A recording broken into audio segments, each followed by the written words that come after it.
अक्कलकोट महाराष्ट्राचे हृदय असून या ठिकाणी प्रकट झालेला समतेचा विचार महाराष्ट्रासह देशभर प्रभावित झाला आहे.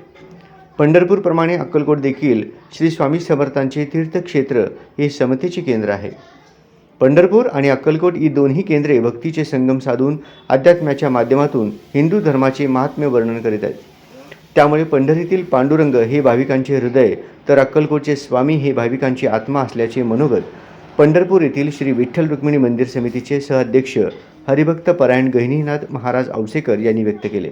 ते नुकतेच येथील श्री वटवृक्ष स्वामी महाराज मंदिरास भेट देऊन श्री स्वामी समर्थांचे मनोभावे दर्शन घेतले. याप्रसंगी मंदिर समितीच्या वतीने समितीचे चेअरमन व नगरसेवक महेश इंगळे यांनी हरिभक्त परायण गहिनीनाथ महाराज औसेकर यांचा श्री स्वामी समर्थांचे कृपा वस्त्र प्रसाद प्रतिमा देऊन यथोचित सत्कार केला व महाराजांचे आशीर्वाद घेतले.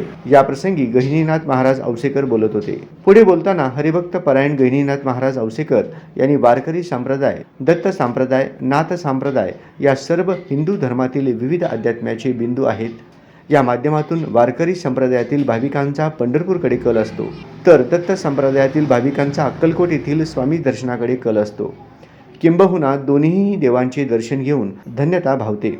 त्यामुळे ही दोन्ही पवित्र तीर्थक्षेत्रे धर्म आणि मानवी जीवन संस्कार जडणघडणाची केंद्र आहेत, असेही मनोगत गहिनीनाथ महाराज औसेकर यांनी व्यक्त केले. याप्रसंगी श्री वटवृक्ष स्वामी महाराज मंदिराचे व्यवस्थापन पाहून मंदिर समितीचे अध्यक्ष महेश इंगळे यांचे विशेष आभार मानले. मंदिर समितीचे सचिव आत्माराम घाटगे, विश्वस्त महेश गोगी, प्रथमेश इंगळे, मारुती बावडे, आबा महाराज, श्रीशैल गवंडी, गिरीश पवार, विपुल जाधव, ऋषिकेश लोणारी, श्रीकांत मलवे, सागर गोंडाळ, समर्थ घाटगे आदींसह भाविक भक्त उपस्थित होते.